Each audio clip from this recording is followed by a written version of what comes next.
Welcome back to my channel. నా channel ఎవరైనా కొత్తగా చూస్తుంటే సబ్స్క్రైబ్ చేసుకోండి. అలాగే మీ ఫ్రెండ్స్ అండ్ ఫ్యామిలీ మెంబర్స్కి షేర్ చేయండి. లైక్ మటుకు మర్చిపోకండి. ఇప్పుడైతే గీజర్ అయితే రిపేర్కి వచ్చిందండి. అసలు గీజర్ ఏం రిపేరో చూద్దాము.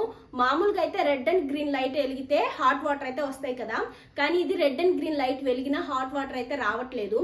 దీంట్లో ఉండే పార్ట్స్ ఏ విధంగా వర్క్ అవుతాయో అలాగే మనం ఇంట్లోనే ఎలా చెక్ చేసుకోవాలో కూడా మీకు చూపిస్తాను. అయితే మీకు అర్థమయ్యే విధంగా అయితే వీడియో ఉంటుంది. ఖచ్చితంగా స్కిప్ చేయకుండా వీడియోని అయితే కంటిన్యూగా చూడండి. ఇప్పుడు ఈ గీజర్ కంపెనీ నేమ్ వచ్చేసి చూద్దాము. కంపెనీ నేమ్ వచ్చేసి క్రాంప్టాను, అలాగే సోలారియం నియో మోడల్ నేమ్ అయి ఉండొచ్చు. అయితే ఇప్పుడు వీడియో అయితే కంటిన్యూ అవుతుంది. ఖచ్చితంగా స్కిప్ చేయకుండా చూడండి.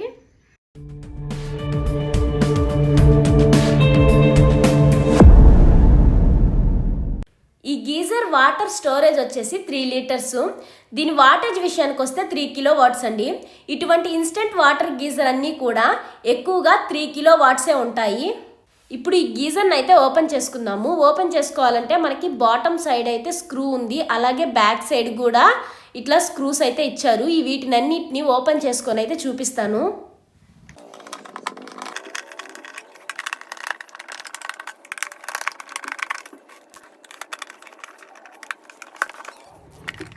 ఇవన్నీ అయితే స్క్రూస్ ఓపెన్ చేసుకున్నాం కదా. ఇలా ఓపెన్ చేసుకున్న తర్వాత మనకి ఇండికేటర్ లైట్స్ అయితే ఉంటాయి. ఊరికే అలా కనెక్ట్ చేసి ఉంటాయి, లాగేస్తే వచ్చేస్తాయి. ఇప్పుడు చూసారు కదా, పై డోమ్కి అయితే మనకి డయాగ్రామ్ అయితే ఇచ్చారు, ఎలా వైరింగ్ చేసుకోవాలి ఏంటి అనేది అయితే.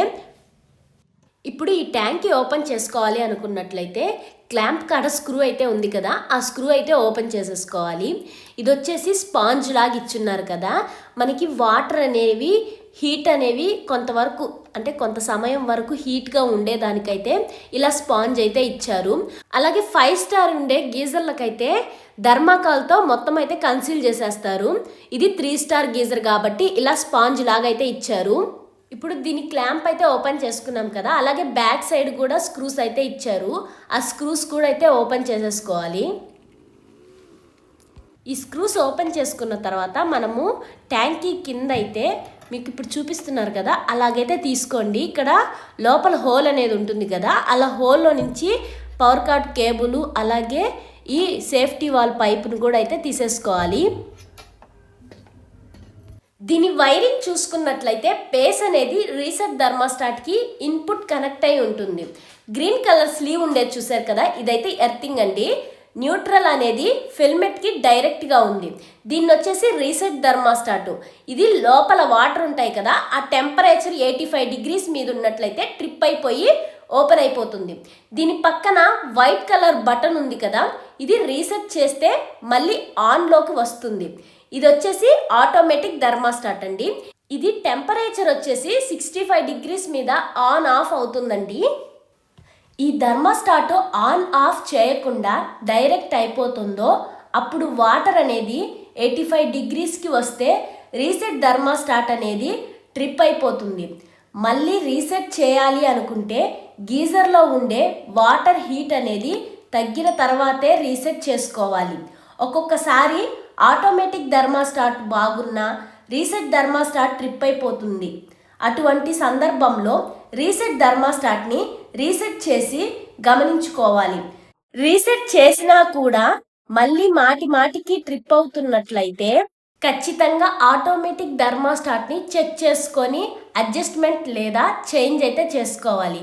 మనము తాస్కారంగా ఉండి చేంజ్ చేసుకోకపోతే ఆటోమేటిక్ థర్మాస్టాటు రీసెట్ థర్మాస్టాటు డైరెక్ట్ అయిపోయినప్పుడు గీజర్లో ఉండే హీటింగ్ ఫిల్మెంట్ అనేది కాలిపోతుంది. ఒక్కొక్క సందర్భంలో గీజర్ అనేది కూడా పగిలిపోయే అవకాశం ఉంటుంది. ఇప్పుడు ఈ 2 థర్మాస్టాట్ల గురించి అయితే తెలుసుకున్నారు కదా. ఇప్పుడు వైరింగ్ ఏ విధంగా కనెక్ట్ చేస్తారు చూద్దాం. పేస్ వచ్చి రీసెట్ థర్మాస్టాట్ ఇన్పుట్కి కనెక్ట్ చేస్తే అవుట్పుట్ వచ్చి ఆటోమేటిక్ థర్మాస్టాట్కి ఇన్పుట్ ఇస్తాం. అవుట్పుట్ వైర్ వచ్చి హీటింగ్ ఫిల్మెంట్కి కనెక్ట్ అవుతుంది. ఈ ఆటోమేటిక్ థర్మాస్టాట్ రీసెట్ థర్మాస్టాట్కి సిరీస్లో కనెక్ట్ అవుతుంది. ఏ ఒక్క థర్మాస్టాట్ ఓపెన్ అయినా పవర్ సప్లై హీటింగ్ ఫిల్మెంట్కి పోదు. ఇప్పుడైతే ఇండికేటర్ ల్యాంప్ ఏ విధంగా కనెక్ట్ చేస్తామో చూద్దాం. గ్రీన్ లైట్ వైరింగ్ వచ్చి హీటింగ్ ఫిల్మెంట్ దగ్గర ఇన్ అవుట్ అయితే కనెక్ట్ చేస్తాం. ఆ విధముగా ఎందుకు కనెక్ట్ చేస్తాము అంటే హీటింగ్ ఫిల్మెంట్ అనేది హీట్ అవుతున్నంతసేపు గ్రీన్ లైట్ అయితే ఆన్లోనే ఉంటుంది. ఇప్పుడు రెడ్ కలర్ వైర్ లైట్ ఏ విధంగా కనెక్ట్ చేస్తామో చూద్దాం. దీంట్లో ఒక వైర్ వచ్చి రీసెట్ థర్మోస్టాట్ అవుట్పుట్ దగ్గర కలుస్తుంది. ఇంకొక వైర్ వచ్చి హీటింగ్ ఫిల్మెంట్ దగ్గర న్యూట్రల్ పాయింట్కి కలుస్తుంది. ఈ రెడ్ కలర్ లైటు ఒక్కొక్కసారి వెలకపోయినా రీసెట్ థర్మోస్టాట్ ట్రిప్ అయిపోయి ఉంటుంది. ఇప్పుడైతే హీటింగ్ ఫిల్మెంట్ కంటిన్యూటీ చెక్ చేసుకుంటే ఓఎల్ అని చూపిస్తుంది. అంటే కంటిన్యూటీ అయితే చూపించట్లేదు. హీటింగ్ ఫిల్మెంట్ చేంజ్ చేసుకోవాలి కాబట్టి వీటికి ఉండే నట్లు అలాగే వైరింగ్ని ఓపెన్ చేసుకోవాలి. ఈ నట్లు ఓపెన్ చేసుకునే ముందు కరెక్ట్ సీటింగ్ కోసం మార్కింగ్ చేసుకుంటే మంచిది. ఇది ఓపెన్ చేసుకుంటూ కొన్ని సేఫ్టీస్ గురించి అయితే చెప్పుకుందాం.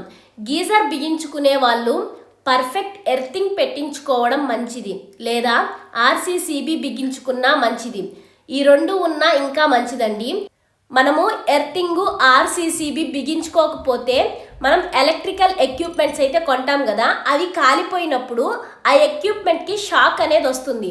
అది వచ్చినప్పుడు మన గుండా గ్రౌండ్కి చేరుతుంది. అలా గ్రౌండ్కి చేరడం వల్ల మనకు అనేది షాక్ కొడుతుంది. అదే కానీ మనం ఎర్తింగ్ బిగించుకున్నట్లయితే డైరెక్ట్గా పవర్ సప్లై ఎర్తింగ్కి పోయి మనము సేఫ్గా అయితే ఉంటాము. ఇదే విధముగా ఆర్సీసీబీ బ్రేకర్లు కూడా పనిచేస్తుంది.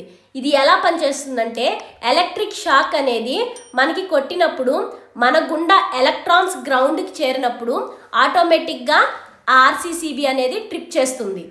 ఇప్పుడు థర్మోస్టాట్ చూసుకున్నట్లయితే ఈ విధంగా ఉంటాయి. ఈ కాపర్ నీడిల్స్ టెంపరేచర్ని అయితే గ్రహిస్తాయండి. ఇది ఆన్ ఆఫ్ చేసుకుంటూ ఉంటాయి.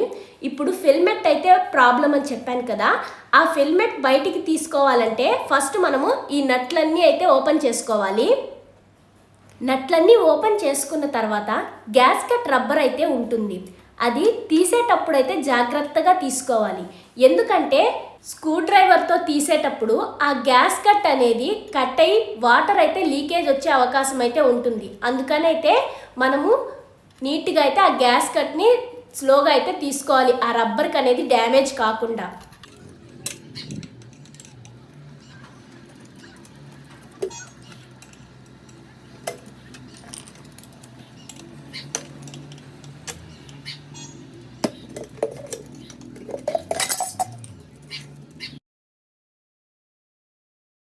ఈ గీజర్లో చూసుకున్నట్లయితే స్కేలింగ్ అనేది తక్కువగా ఉంది. ఇది డ్రింకింగ్ వాటర్ అంటే పంచాయతీ వాటర్ కాబట్టి మనకి స్కేలింగ్ తక్కువగా ఉంది. అదే బోర్ వాటర్ లేదా సాల్ట్ వాటర్ అయితే మనకి ఎక్కువగా ఇలాంటి శుద్ధి అయితే ఉంటుంది, లేదా స్కేలింగ్ అనేది కూడా ఎక్కువగా ఏర్పడుతుంది. గ్యాస్ కట్ అంటే ఈ బ్లాక్ కలర్దేనండి. ఇది డ్యామేజ్ కాకుండా అయితే తీసుకోవాలి. ఇప్పుడు ఫిల్మెంట్ చూసుకున్నట్లయితే ఫిల్మెంట్ అయితే క్రాక్ లాగా వచ్చింది. అట్లా రావడం వల్ల లీకేజ్ కరెంట్ వచ్చి మన గుండా అయితే గ్రౌండ్కి చేరుతుంది. అప్పుడైతే షాక్ అయితే కొడుతుంది. కాబట్టి మనము ఎర్తింగు ఆర్సీసీబీ పెట్టుకున్నట్లయితే మనము సేఫ్గా ఉండొచ్చు. మనము మొదట్లో ఏం చెప్పుకున్నాము, రెడ్ అండ్ గ్రీన్ లైట్లు అయితే వెలుగుతున్నాయి, వాటర్ అయితే హీట్ కావట్లేదని అయితే చెప్పుకున్నాం కదా. ఈ విధంగా డ్యామేజ్ అయితే షాక్ అనేది కూడా కొట్టలేదంట. ఎందుకంటే వాళ్ళు కాపర్ ప్లేట్ ఎర్తింగ్ అనేది బిగించుకున్నారు కాబట్టి షాక్ అనేది కొట్టలేదు. ఎర్తింగ్ లాగి ఉండడం వల్ల ఒక్కొక్కసారి ఎంసీబీ కూడా ట్రిప్ అవుతుంది. అందుకనే మనము ఎలక్ట్రికల్ ఎక్విప్మెంట్ని తీసుకునే కరెంటుని బట్టి ఎంసీబీ రేటింగ్ని కూడా ఎంచుకోవాలి. గీజర్కి ఎక్కువగా అయితే 16 లేదా 20 అయితే వాడుతుంటాము. ఇప్పుడు ఫిల్మెంట్ మార్చుకోవాలి కాబట్టి పైన ఉండే నట్టు అనేది ఓపెన్ చేసుకోవాలి. నట్ అనేది ఓపెన్ చేసుకున్న తర్వాత కొద్దిగా మనం లైట్గా తట్టడం వల్ల ఆ ఫిల్మెంట్ అనేది బయటకు వచ్చేస్తుంది. ఇప్పుడైతే లోపల ఉండే పైపులు ఈ విధంగా ఎందుకు డిజైన్ చేస్తారో బేసిక్గా అయితే తెలుసుకుందాం. మనకి మామూలుగా గీజర్లో కూల్ వాటర్ పోయేదానికి అలాగే హాట్ వాటర్ వచ్చేదానికి 2 పైప్స్ అయితే ఉంటాయి. ఇది వచ్చేసి కూలింగ్ పైప్ అండి, అంటే కూల్ వాటర్ వచ్చే పైపు. ఇది వచ్చేసి హాట్ వాటర్ పైపు. ఇప్పుడు చూపించేది వచ్చేసి కూల్ వాటర్ పైపు. దీన్ని చూసుకున్నట్లయితే జే ఆకారంలో బెండ్ అయి ఉంటుందండి. ఇది కింద అలాగే పైన హోల్ అయితే ఉంటుంది వాటర్ వచ్చేదానికి.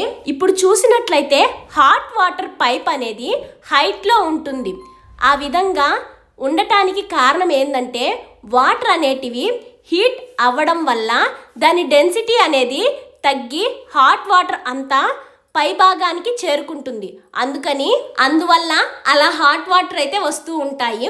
అందుకనే కాదండి, ఈ విధంగా డిజైన్ చేసింది మన మెయిన్ ట్యాంకీలో వాటర్ అయిపోయినప్పుడు మనం తెలియకుండా గీజర్ స్విచ్ అనేది ఆన్ చేస్తాం. అప్పుడు ఫిల్మెంట్లు అనేవి కాలిపోయే ఛాన్సెస్ అయితే ఎక్కువగా ఉంటాయి. ఈ విధంగా మనకి గీజర్లో పైపులు అనేది డిజైన్ చేయడం వల్ల మన మెయిన్ ట్యాంకీలో వాటర్ అయిపోయినా గీజర్ ట్యాంకీలో వాటర్ ఉంటాయి. ఆ వాటర్ అనేటివి థర్మాస్టాట్లు ఎంత పొడవుగా అయితే ఉంటాయో వాటర్ అంతవరకు స్టోరేజ్ అయితే ఉంటాయి. దానివల్ల ఆ థర్మాస్టాట్ అనేవి వాటర్ హీట్ అయిన వెంటనే హీటింగ్ ఫిల్మెంట్కి పోయే పవర్ సప్లై కట్ ఆఫ్ చేస్తుంది. అయితే ఇప్పుడు మనం ఫిల్మెంట్ అనేది పోయింది కాబట్టి మనము దాని ప్లేస్లో అయితే కొత్త ఫిల్మెంట్ అయితే బిగించుకోవాలి. ఈ ఫిల్మెంట్ వచ్చేసి ఎక్కువ గేజ్ అండి, అంటే కాస్ట్ కూడా ఎక్కువ ఉంటుందన్నమాట. ఇప్పుడు మనము ఆ పాత దాని ప్లేస్లో ఎక్కడుందో ఇదైతే కొత్తది రీప్లేస్ చేసుకోవాలి. రీప్లేస్ చేసుకునేటప్పుడు ఈ ఫిల్మెంట్ అనేది ఓవర్ టైట్ చేయకూడదు, అట్టని మరీ లూజ్గా కూడా బిగించుకోకూడదు. ఫిల్మెంట్ ఉండే గ్యాస్ కట్ అనేది కొద్దిగా ప్రెస్ అయ్యే విధంగా టైట్ చేసుకుంటే సరిపోతుంది. ఈ ఫిల్మెంట్ నట్టు నెంబర్ వచ్చేసి 8 mm అండి. టీ బిట్లు కానీ మీ దగ్గర ఉన్నట్టయితే ఇంకా ఈజీగా అయితే బిగించుకోవచ్చు.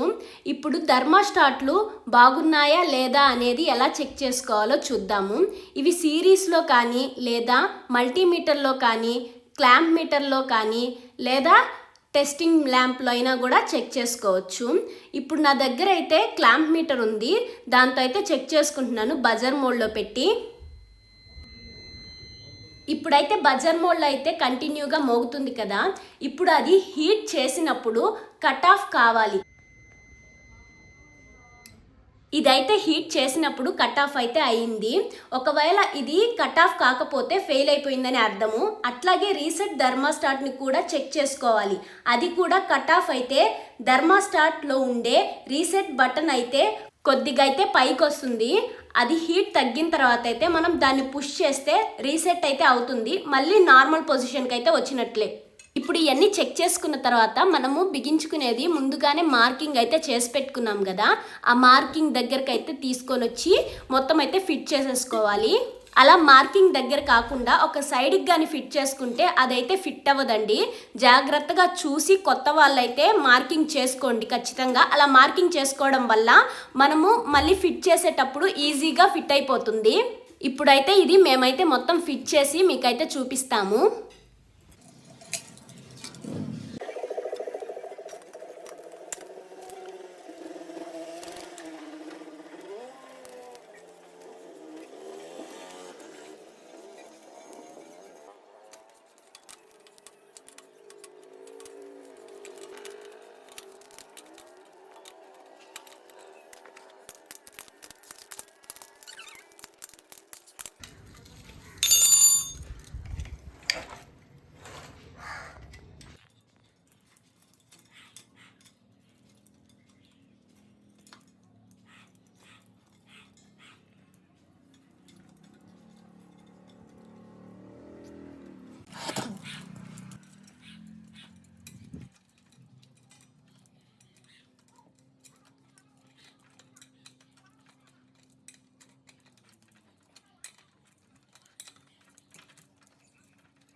ఇప్పుడైతే అన్నీ బిగించుకున్నాం కదా, కంటిన్యూటీ మోడ్లో పెట్టి కూడా ఒకసారి బాడీకి ఏమన్నా పవర్ సప్లై వస్తుందా లేదా అనేది అయితే చెక్ చేసుకోవాలి.